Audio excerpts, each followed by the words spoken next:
ಶ್ರೀಮಂತ ಅತ್ತೆ, ಬಡ ಸೊಸೆ ಮತ್ತು ತಂದೂರಿ ಚಿಕನ್ ಕಥೆ. ಒಂದು ದೊಡ್ಡ ನಗರದಲ್ಲಿ ಲಕ್ಷ್ಮಿ ಎಂಬ ಶ್ರೀಮಂತ ಮಹಿಳೆ ವಾಸಿಸುತ್ತಿದ್ದಳು. ಅವಳು ದೊಡ್ಡ ಮನೆ, ಕಾರು ಮತ್ತು ಸೇವಕರೊಂದಿಗೆ ಸುಖ ಜೀವನ ನಡೆಸುತ್ತಿದ್ದಳು. ಲಕ್ಷ್ಮಿಯ ಮಗ ರಾಹುಲ್ ಒಳ್ಳೆಯ ಹೃದಯದ ಹುಡುಗ. ಅವನು ತನ್ನ ಕಾಲೇಜಿನಲ್ಲಿ ಓದುತ್ತಿದ್ದಾಗ ಮೀರಾ ಎಂಬ ಸರಳ ಮತ್ತು ಬಡ ಕುಟುಂಬದ ಹುಡುಗಿಯನ್ನು ಪ್ರೀತಿಸುತ್ತಿದ್ದ. ಮೀರಾ ತುಂಬಾ ಶ್ರಮಶೀಲ ಮತ್ತು ಸೌಮ್ಯ ಸ್ವಭಾವದ ಹುಡುಗಿ, ಆದರೆ ಅವಳ ಕುಟುಂಬದ ಪರಿಸ್ಥಿತಿ ದುರ್ಬಲವಾಗಿತ್ತು. ರಾಹುಲ್ ಮೀರಾಳನ್ನು ಮದುವೆಯಾಗಲು ನಿರ್ಧರಿಸಿದಾಗ ಲಕ್ಷ್ಮಿಗೆ ತುಂಬಾ ಅಸಮಾಧಾನವಾಯಿತು. ಅವಳು ತನ್ನ ಮಗನಿಗೆ ಶ್ರೀಮಂತ ಮನೆಯ ಹುಡುಗಿಯನ್ನು ಮದುವೆ ಮಾಡಬೇಕೆಂದು ಬಯಸುತ್ತಿದ್ದಳು. ಆದರೆ ರಾಹುಲ್ ತನ್ನ ನಿರ್ಧಾರದಲ್ಲಿ ದೃಢವಾಗಿದ್ದ.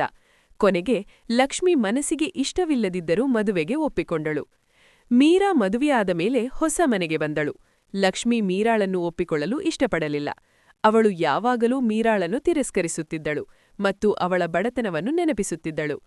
ಒಂದು ದಿನ ಲಕ್ಷ್ಮಿ ತನ್ನ ಸ್ನೇಹಿತರಿಗಾಗಿ ದೊಡ್ಡ ಊಟದ ಕಾರ್ಯಕ್ರಮ ಏರ್ಪಡಿಸಿದಳು. ಎಲ್ಲವೂ ಐಷಾರಾಮಿ ವ್ಯವಸ್ಥೆಯಲ್ಲಿತ್ತು. ವಿವಿಧ ವಿಧದ ಊಟಗಳನ್ನು ತಯಾರಿಸಲು ದೊಡ್ಡ ದೊಡ್ಡ ಅಡುಗೆಗಾರರನ್ನು ಕರೆಸಿಕೊಂಡಳು. ಮೀರಾಳಿಗೆ ಏನೂ ಕೆಲಸ ಕೊಡಲಿಲ್ಲ.